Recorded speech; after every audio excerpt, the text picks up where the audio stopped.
Bismillahirrahmanirrahim. Assalamualaikum warahmatullahi wabarakatuh. Alhamdulillah Rabbil alamin wa bihi nasta'inu ala umuri dunya waddin. Wassalatu wassalamu ala al-mab'uthi rahmatan lil alamin Sayyidina wa nabiyina Muhammadin wa ala alihi wa sahbihi ajma'in. Allahumma salli wa sallim ala Sayyidina Muhammadin miftahi babi rahmatillah adada ma fi ilmillah. Salatan wa salaman daimaini bidawami mulkillah wa ala alihi wa sahbihi. Rabbi syrah li sadri wa yassir li amri wa hlul 'uqdatam min lisani yafqahu qawli wa saddid lisani wa hdi qalbi bihaqqi sayyidina Muhammadin sallallahu alaihi wa alihi wasallam. Alhamdulillah, sama-sama kita bersyukur pada Allah Subhanahu wa taala yang masih memberikan kepada kita nikmat iman, nikmat Islam, nikmat panjang umur, nikmat sehat wal afiat, diberikan taufik kita oleh Allah Subhanahu wa taala, diringankan langkah kaki kita untuk hadir ke tempat yang diberkahi oleh Allah Subhanahu wa taala ini untuk sama-sama hadir duduk mendengarkan sejarah Nabi Muhammad sallallahu alaihi wasallam untuk kemudian sama-sama kita ambil pelajaran dari sejarah Rasulullah Sallallahu Alaihi Wasallam tersebut.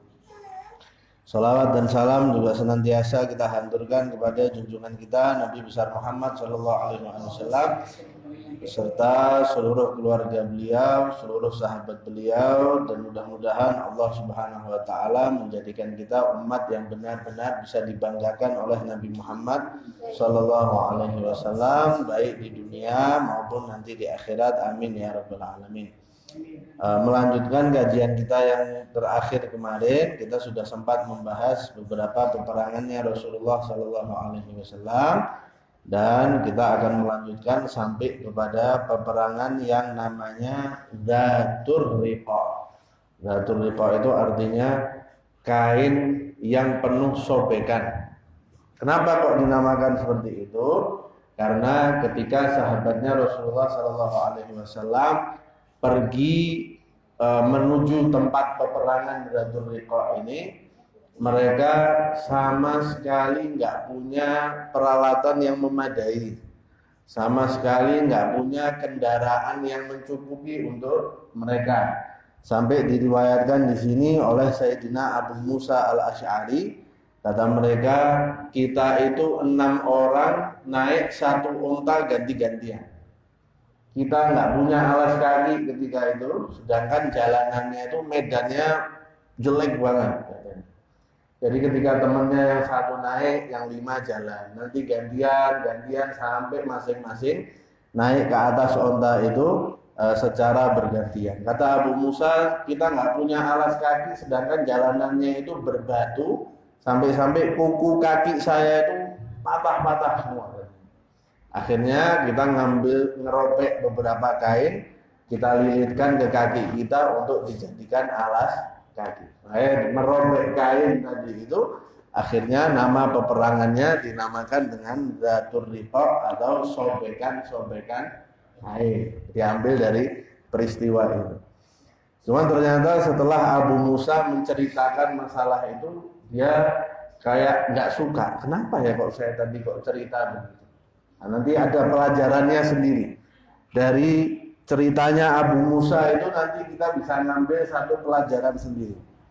Kemudian di antara peristiwa yang terjadi di dalam peperangan Dzatur Riqa ini adalah Rasulullah Sallallahu Alaihi Wasallam bersama para sahabatnya melakukan sholat Syiddatul Khauf. Sholat Syiddatul Khauf itu sholat yang dilakukan dalam peperangan, sehingga ada aturan-aturannya sendiri.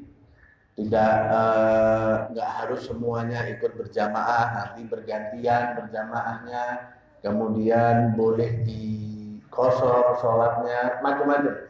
Pembahasan mengenai sholat Syiddatul Khauf itu bisa kita baca di kitab-kitab fikih nanti ya.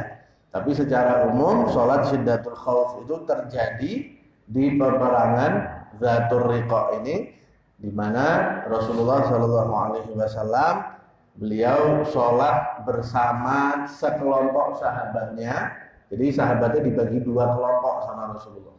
Rasulullah sholat rakaat yang pertama dengan kelompok yang pertama, kelompok yang kedua jaga menghadap ke arah musuh. Nanti Rasulullah selesai sholat satu rakaat, beliau nunggu. Ini kelompok yang pertama lanjut sholat sendiri. Begitu kelompok yang pertama selesai sholat, gantian. Kelompok yang pertama jaga, kelompok yang kedua nyusul sholat bareng Nabi Muhammad SAW.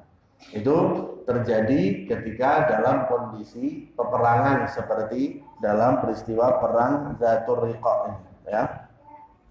Itu diantara peristiwanya. Di antara peristiwa yang lain adalah dalam peperangan Dzatur Riqa ini, Sayyidina Jabir bin Abdullah radhiyallahu anhu, beliau mengatakan ketika kita itu dalam perjalanan bersama Rasulullah sallallahu alaihi wasallam, kemudian ini masuk jamnya tidur siang. Kata Sayyidina Jabir, ini masuk jamnya tidur siang. Akhirnya kita sampai di satu tempat yang di situ tuh banyak pohon-pohon rindang di situ. Kata Rasulullah, udah kita istirahat dulu di sini. Kita istirahat. Masing-masing sahabat cari tempat istirahat yang nyaman. Ada satu pohon yang rindang sekali sama sahabat itu dibiarkan untuk dipakai oleh Nabi Muhammad SAW. Kata Sayyidina Jabir, tiba-tiba ketika kita lagi tidur itu dengar ada suaranya Rasulullah manggil kita semuanya. Akhirnya rame-rame kita datang ke pohonnya tempat Rasulullah SAW tadi istirahat. Kemudian sampai di sana, ternyata Rasulullah itu lagi berdiri, di sampingnya ada orang Badui lagi duduk ketakutan gitu. Kata Rasulullah, orang ini tadi datang ketika saya lagi tidur siang. Pas saya tidur, pedang saya itu saya gantung di atas pohon. Orang ini datang, ngambil pedang saya, terus diacungkan. Terus bangun saya, wahai Muhammad, siapa yang bisa nolong kamu sekarang? Udah 1 lawan 1, pedangnya Rasulullah dipegang musuhnya. Kata musuhnya ini, siapa yang bisa nolong kamu sekarang? Kata Rasulullah, Allah. Begitu dengar kata Allah keluar dari mulutnya Rasulullah, orang itu langsung jatuh lemas ketakutan. Diambil pedangnya sama Rasulullah. Terus gini, sekarang siapa yang bisa nolong? Kata orang itu, wahai Muhammad, jadilah sebaik-baik orang yang memegang pedang. Giliran dia terpojok, langsung gitu, jadilah sebaik-baik orang yang memegang pedang. Akhirnya kata Rasulullah, dikumpulkan sahabatnya, diceritakan tadi orang ini begini, tapi orang ini sudah saya maafkan, biarkan dia pulang.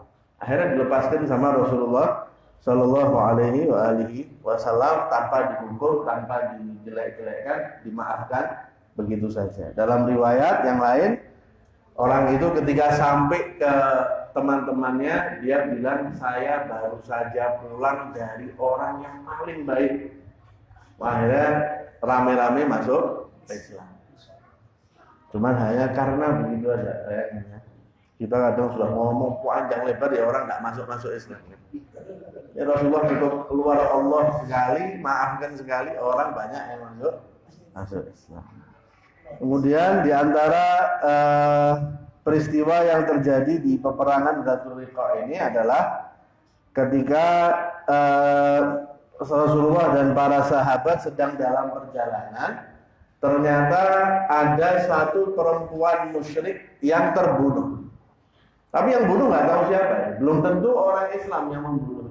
Tapi intinya dalam perjalanan itu ada satu perempuan musyrik yang terbunuh.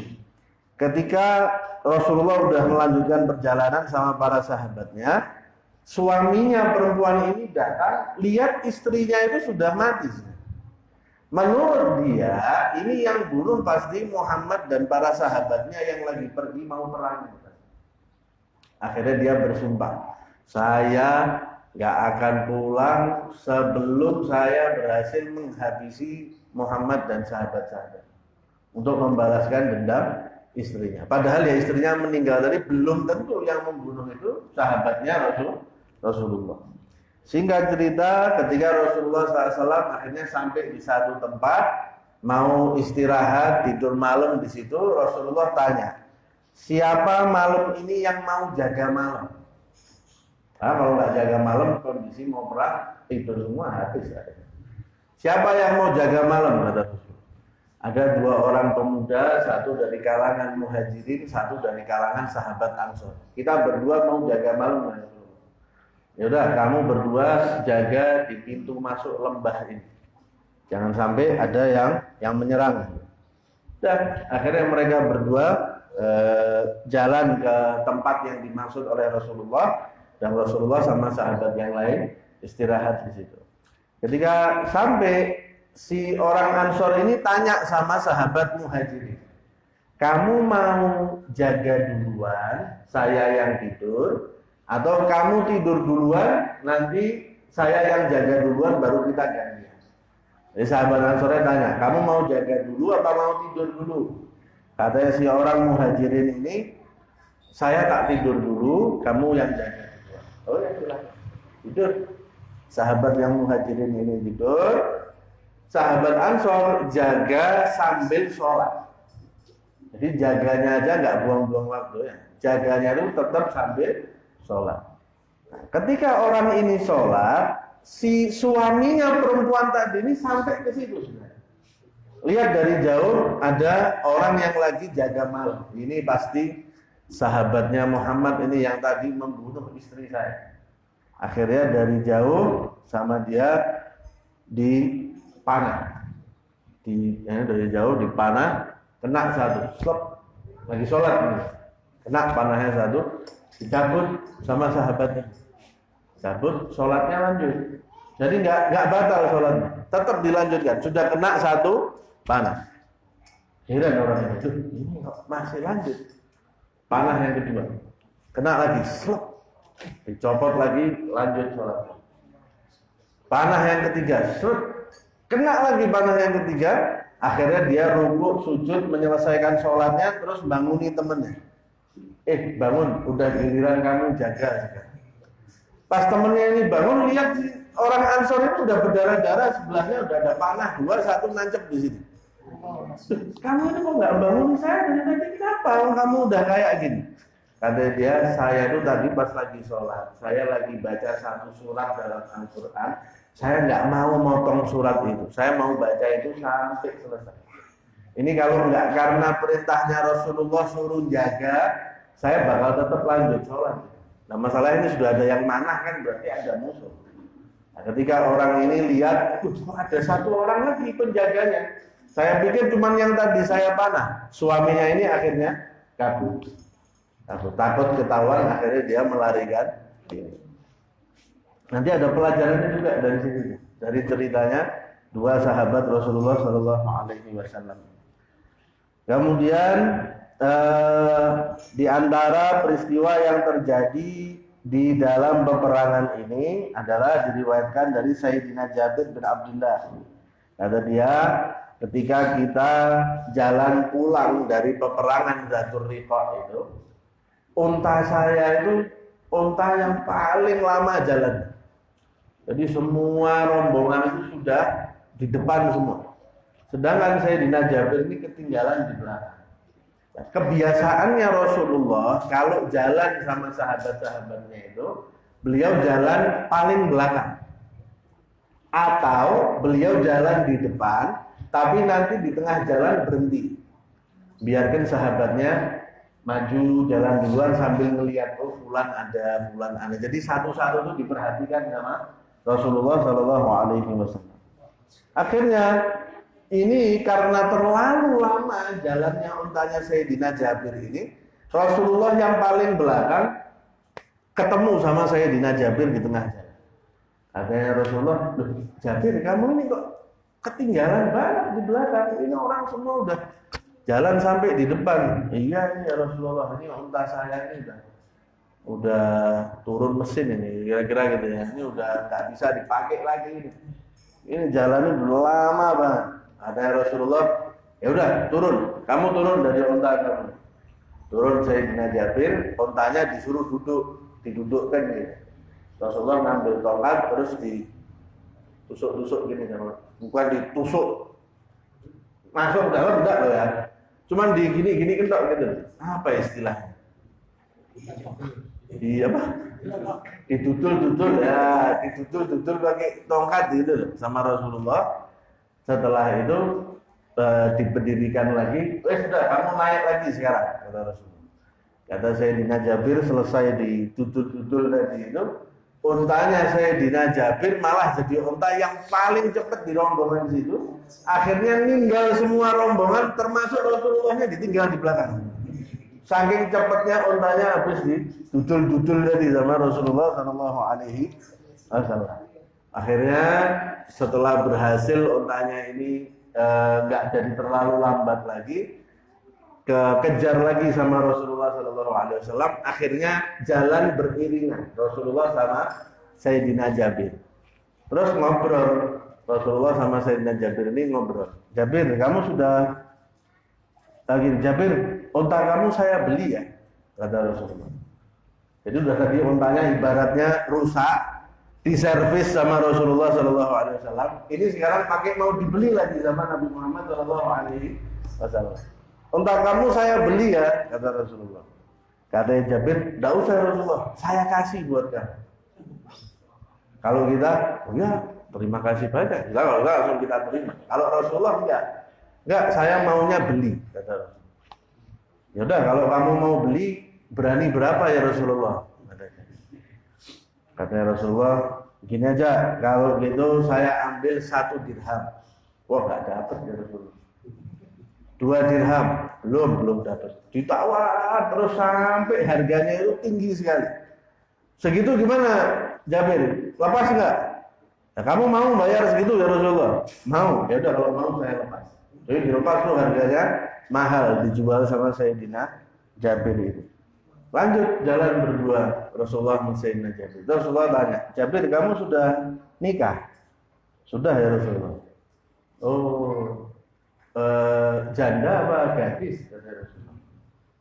Janda ya Rasulullah. Duh, kok nggak cari gadis? Kenapa? Tidak apa-apa Rasulullah, saya itu punya saudara perempuan banyak, masih kecil-kecil katanya dia. Sehingga saya kepengen saya ini nikah sama perempuan janda sudah matang, jadi bisa bantu saya ngurus adik-adik saya ini. Kalau nanti nikahnya sama gadis, jadi saya ngomongi segini banyak orang sama aja. Jadi saya pilih menikah sama janda yang sudah dewasa, pemikirannya sudah matang, jadi bisa membantu saya ngurusi adik-adik saya yang masih kecil-kecil ini. Kata Rasulullah, oh kalau gitu pilihan kamu sudah benar, pilihan kamu sudah tepat. Kalau gitu nanti ketika kita sampai di satu tempat di dekat Madinah, kita berhenti di situ dulu. Jangan langsung masuk Madinah. Kenapa Rasulullah? Biar istri-istri itu bisa siap-siap. Kita berhenti di dekat situ, kita nginep 1 malam di situ, kita kirim orang untuk ngasih kabar ke Madinah bahwa Rasulullah sama para sahabatnya ini sudah mau sampai, supaya nanti istri kamu tuh bisa siap-siap, sofa di rumah tuh bisa ditata, kasur tuh bisa ditata yang rapi, kata Rasulullah. Terus saya nggak punya sofa, nggak punya kasur ya Rasulullah, ya rumah saya segitu-gitu aja. Ada, insya Allah ada.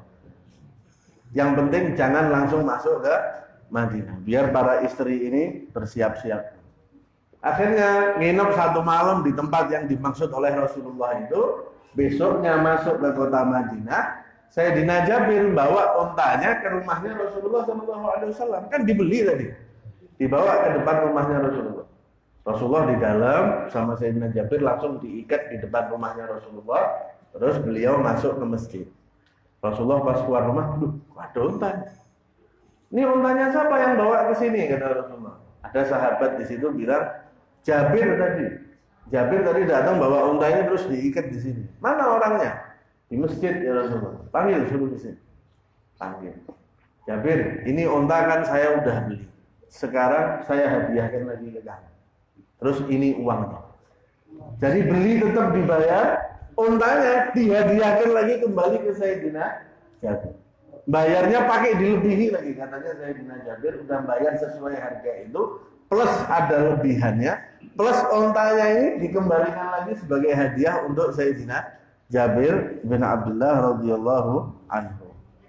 Itu di antara peristiwa-peristiwa yang terjadi dalam peperangan Dzatur Riqa.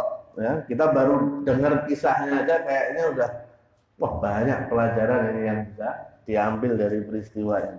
Kelihatan banget salah satunya akhlaknya Rasulullah SAW dalam peristiwa-peristiwa ini sangat terlihat jelas sekali.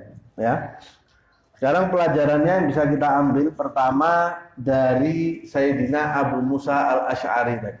Ketika beliau cerita bahwa peperangan ini dinamakan Dzatur Riqa karena mereka sampai harus menyobek kain untuk membalut kaki mereka yang berdarah-darah, kukunya sampai patah karena harus berjalan kaki. Kemudian Sayyidina Abu Musa al-Ash'ari merasa nggak suka kok dia kok cerita seperti ini. Pelajarannya yang bisa kita ambil paling tidak dua. Yang pertama, lihat sahabatnya Rasulullah SAW itu benar-benar tahu bahwa kewajiban dakwah itu kewajiban kita semua. Seperti kita pernah bilang juga di sini. Kita semua ini sebenarnya kena kewajiban dakwah sesuai dengan posisinya masing-masing. Nah, sahabatnya Rasulullah SAW sangat mengerti itu, bahwa mereka ini punya kewajiban untuk membantu Rasulullah dakwah, bahwa mereka ini punya kewajiban untuk membantu Rasulullah menyebarkan agama Islam, seperti apapun resiko yang harus mereka tanggung. Dalam kondisi kekurangan, nggak punya kendaraan, satu onta gantian 6 orang, harus berjalan tanpa alas kaki, sampai kakinya berdarah-darah, kukunya patah dan lain sebagainya, tapi tetap mereka menjalankan kewajiban itu. Itu memberi kita pelajaran bahwa alangkah enaknya kita sekarang. Kita tidak harus melakukan sampai seperti yang dilakukan sahabatnya Rasulullah, tapi kita ini bisa berdakwah dengan cara yang lebih enak, kita bisa berdakwah dengan cara yang lebih mudah dibandingkan cara sahabatnya Rasulullah SAW. Tapi kok kelihatannya kita justru lebih nggak semangat dibanding sahabatnya Rasulullah. Kalau kita yang udah kayak gini aja nggak semangat dakwah, pantas kita itu nggak hidup zamannya Nabi Muhammad. Bayangkan kalau yang kita ini yang hidup zamannya Rasulullah terus suruh melewati jalan batu, kaki berdarah, tidak pakai sendal. Lalu kita dakwah biasa, baik gini aja sudah kadang males. Ya tidak situ perang loh, nanti tidak jadi perang di zaman dulu. Nah itu kita ambil pelajarannya. Sahabat itu mau berkorban seperti itu tuh mau, gampang buat mereka itu tuh nggak ada artinya. Kalaupun harus berdarah, tinggal dibalut dengan kain, selesai. Yang penting saya berdakwah menjalankan ajarannya Rasulullah SAW. Kenapa kita bilang kemarin? Karena mereka punya yang namanya cinta. Mereka itu melakukan itu dengan cinta. Cinta sama Rasulullah, cinta sama agama Islam. Dari kecintaan itu kemudian lahir keinginan untuk berkorban. Ada kemampuan untuk menanggung resiko apapun demi menjalankan perintahnya Rasulullah SAW. Kemudian pelajaran yang kedua yang bisa kita ambil dari peristiwa Abu Musa al-Ash'ari ini adalah ketika beliau merasa nggak suka. Setelah beliau cerita itu beliau merasa nggak suka. Kenapa? Takut riya, takut pamrih. Padahal beliau itu ditanya sama orang. Posisinya beliau menceritakan itu karena beliau itu ditanya, Abu Musa, Dzatur Riqa itu gimana ceritanya? Oh, Dzatur Riqa itu ceritanya begini sampai menceritakan kejadian yang beliau alami itu. Jadi posisinya itu sebenarnya tidak ada riya dalam diri Abu Musa karena sifatnya hanya menjelaskan, menjawab pertanyaan. Tapi kekhawatirannya dia itu yang kemudian membuat dia tidak suka. Aduh, saya cerita gini nanti takutnya pahala saya habis.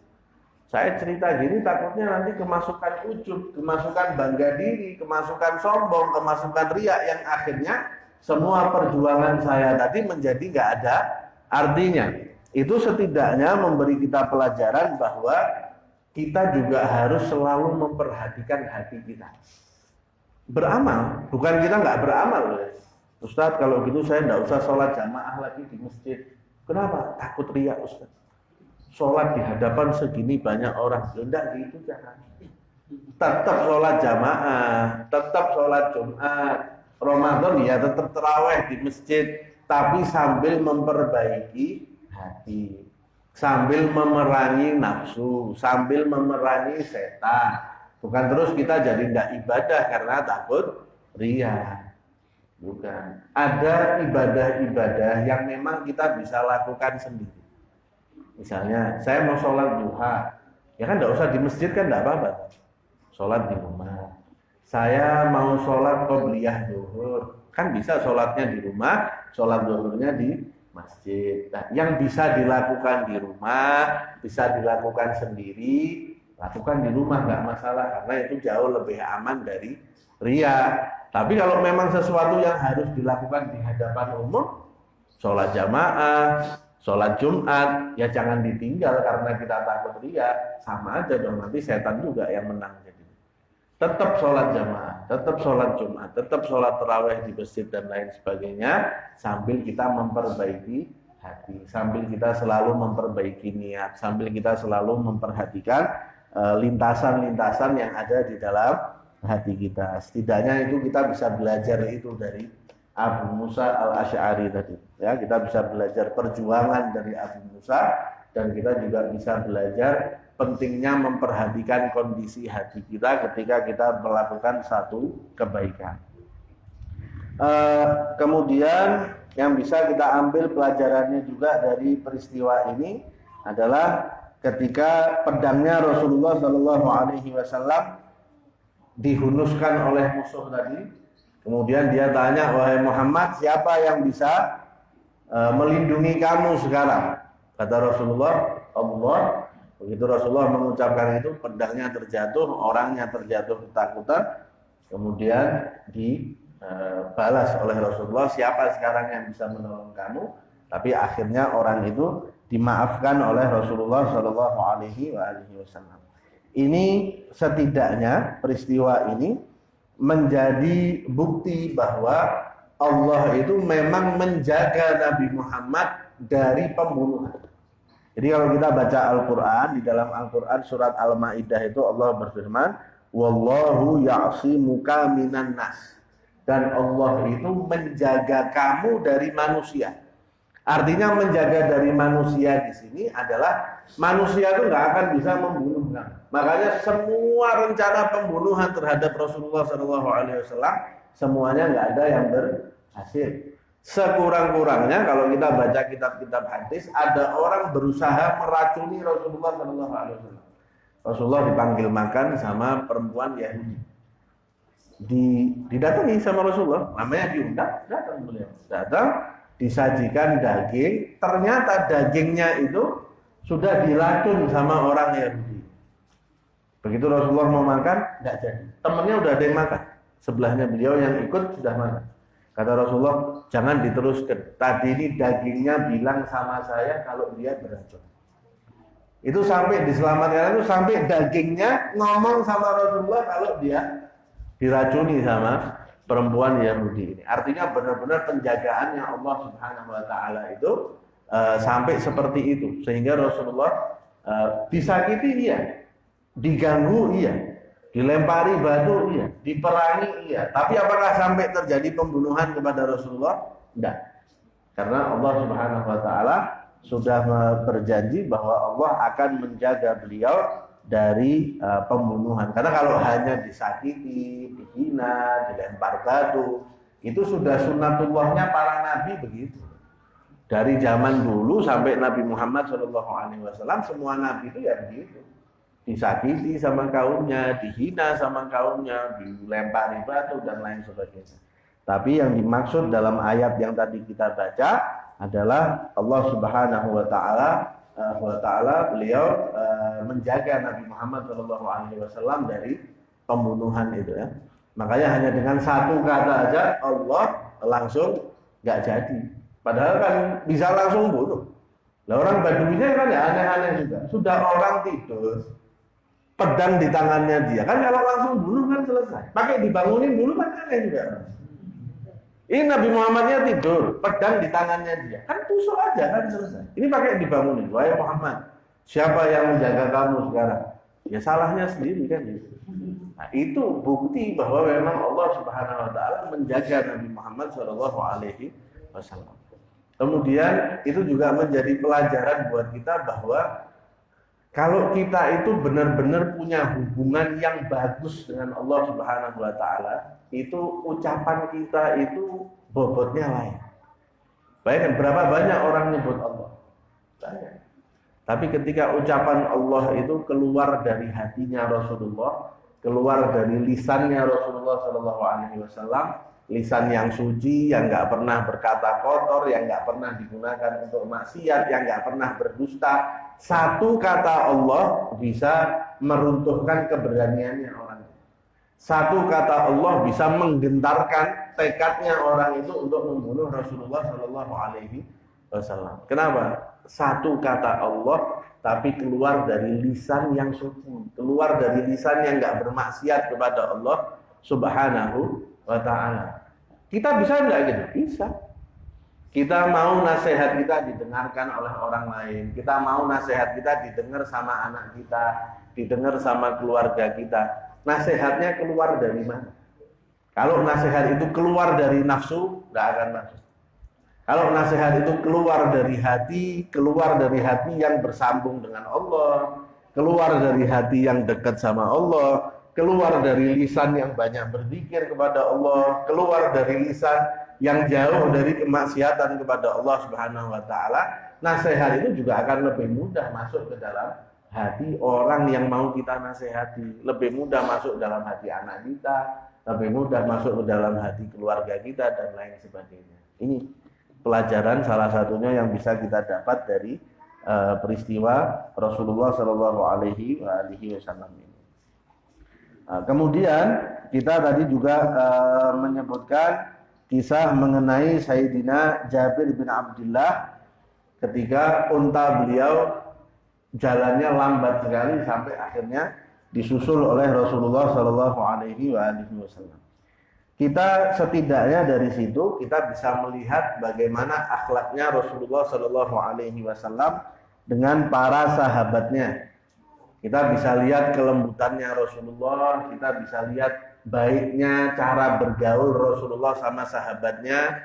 Kita bisa lihat bahwa untuk menjadi orang yang baik, untuk menjadi orang soleh itu kita nggak harus selalu jadi orang yang serius. Ngobrol, santai, duduk, itu juga sifatnya Rasulullah SAW. Untuk jadi orang yang mengikuti Rasulullah itu nggak harus kita jadi orang yang sepaneng terus gitu, merengut terus, serius terus, enggak. Karena ternyata Rasulullah sendiri jalan bareng sama Sayyidina Jabir, ngobrol ke sana ke sini, tawar-tawaran unta, tanya sudah nikah atau belum. Itu kan obrolan sehari-hari gitu. Dan kita lihat gimana Rasulullah SAW sama Sayyidina Jabir, saking baiknya Rasulullah, Sayyidina Jabir itu juga sampai nggak pekewuh sama Rasulullah, itu nggak segan gitu. Ini saya beli, ya Rasulullah berani berapa? Kan tanya gitu. 1 dirham, oh nggak saya lepas. Itu kan kalau bukan karena Rasulullahnya baik sehingga terjalin keakraban kan nggak mungkin sampai seperti itu. Bayangkan kalau Rasulullah itu serius terus, marah terus, merengut terus, mana berani saya dinajati. Saya kasih ya Rasulullah, dah saya mau beli, berapa 1 dirham, ambil ya Rasulullah, mesti kan langsung gitu. Tidak mungkin berani tawar-tawaran itu. Berani tawar-tawaran karena merasa akrab. Tahu ini di depan saya tuh Rasulullah yang hatinya baik, di depan saya tuh Rasulullah yang akhlaknya baik, yang akhlaknya lembut, berani seperti itu. Dan Rasulullah seperti itu baik di luar rumah ataupun di dalam rumah. Kadang ada orang-orang yang kalau di luar rumah tuh akhlaknya baiknya luar biasa. Akhlaknya lembutnya, ramah, murah, senyum. Begitu sampai rumah, ngomel-ngomel. Ada, banyak. Ada. Jadi sampai keluarganya itu kalau dia pulang ke rumah, takut semua. Kalau dia pergi malah senang. Ada. Nah, Rasulullah itu tidak begitu. Di luar rumah akhlaknya bagus, di dalam rumah akhlaknya bagus. Karena Rasulullah orang terbaik di antara kalian adalah yang paling baik perlakuannya terhadap keluarganya. Dan saya adalah orang yang paling baik sikapnya terhadap keluarga. Kata Rasulullah begitu. Artinya maksudnya Rasulullah itu akhlak baik itu umum untuk semua orang. Untuk kenalan kita, untuk teman-teman kita, terlebih lagi untuk keluarga kita. Coba buka kitab Sahih Bukhari, kitab-kitab hadis. Rasulullah itu kalau sudah malam sama istrinya itu ngobrol. Dengarkan istrinya ngomong. Dengarkan istrinya ngasih saran begini dia tuh didengarkan sama Rasulullah. Tanya, ada orang tanya sama Sayyidah Aisyah, Rasulullah kalau di rumah itu gimana? Oh, beliau itu kalau di rumah nyapu. Nah, Rasulullah loh nyapu, bajunya ada yang sobek, jahit. Sendalnya putus, ngesol sendiri. Aus, merah susu sendiri untuk minum.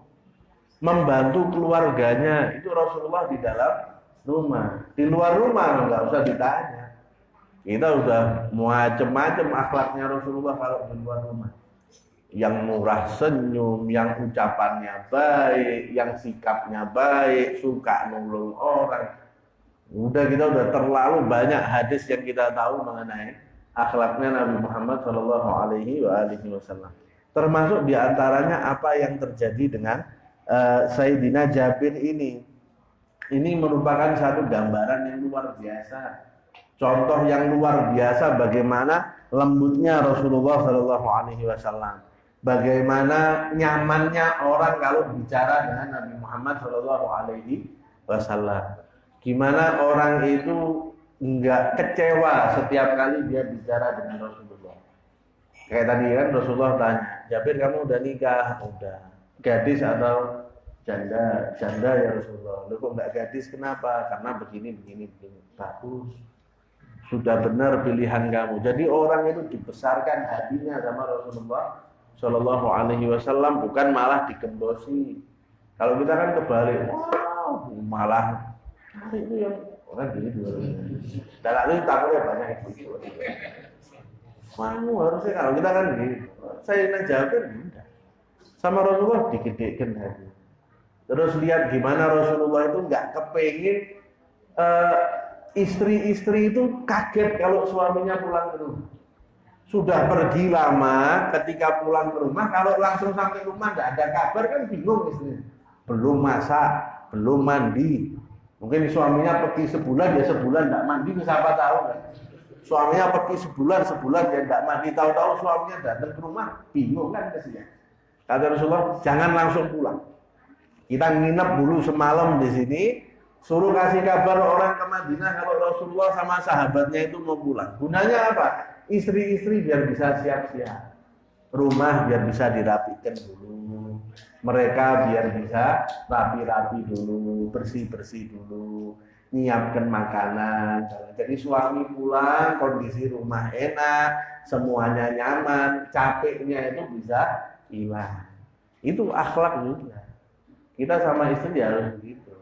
Saya ingat banget dulu saya punya guru itu masih di dalam kota. Saya dulu kan di Jakarta tinggal.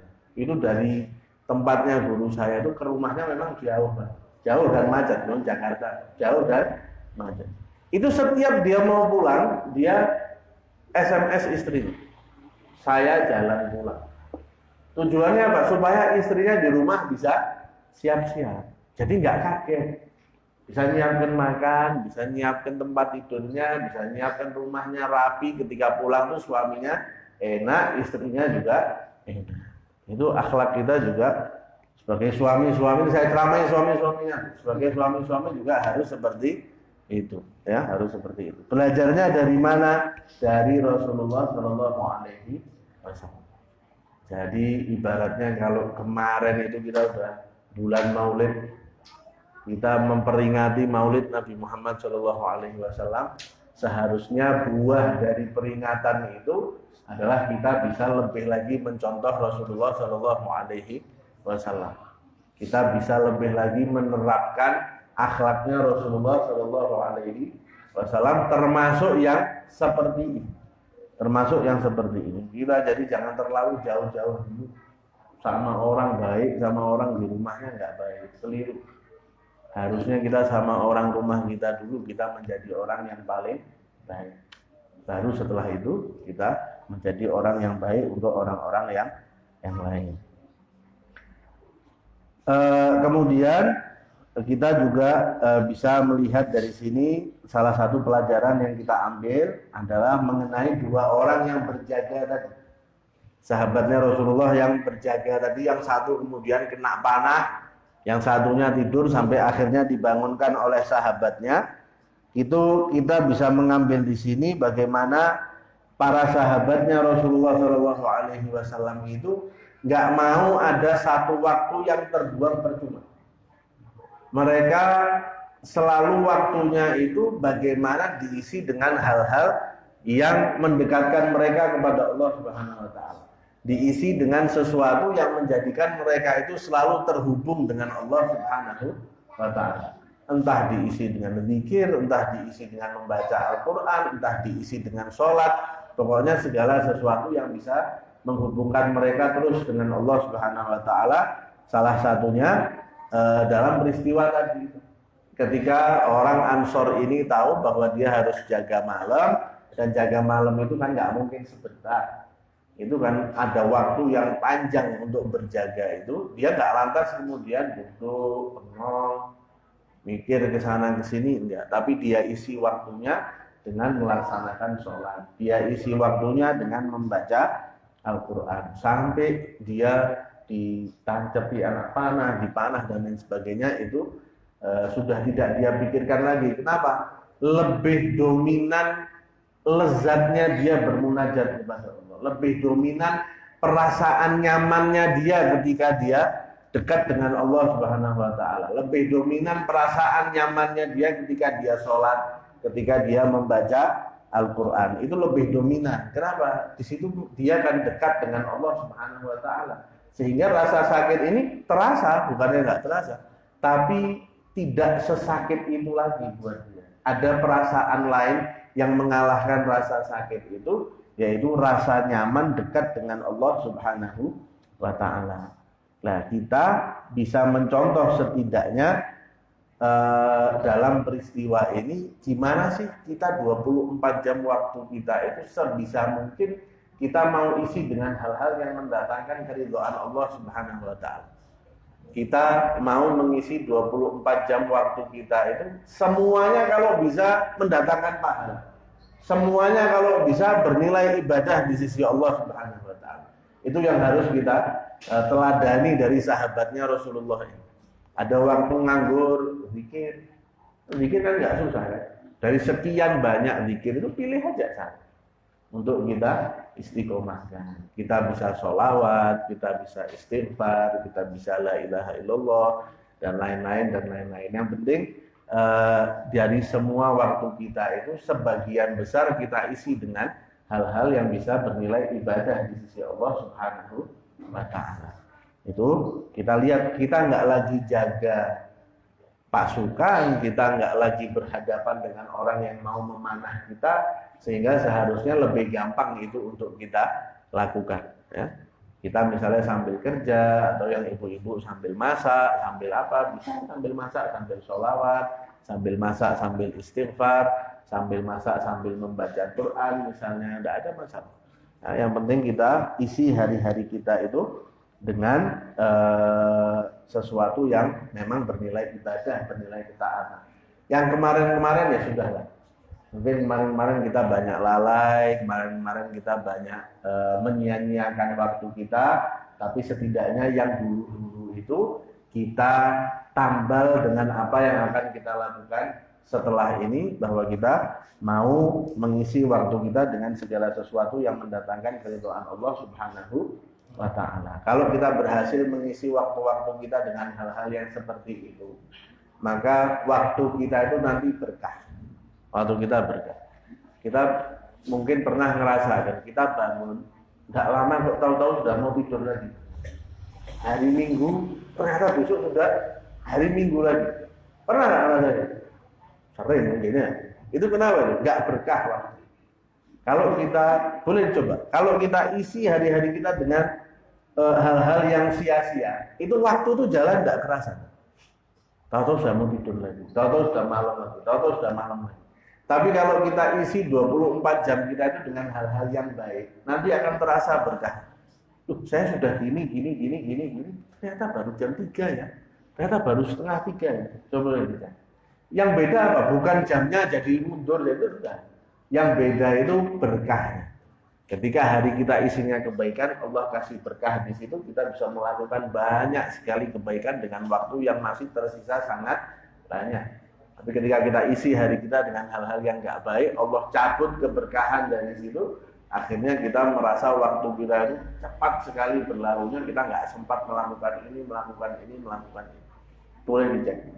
Mudah-mudahan Allah Subhanahu Wa Taala mudahkan kita semuanya untuk mencontoh Nabi Muhammad SAW.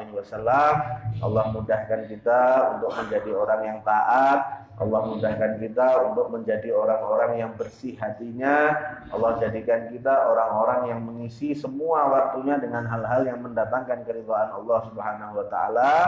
Dijadikan kita, anak keturunan kita, keluarga kita semuanya orang-orang yang dicintai oleh Allah, dicintai oleh Nabi Muhammad SAW.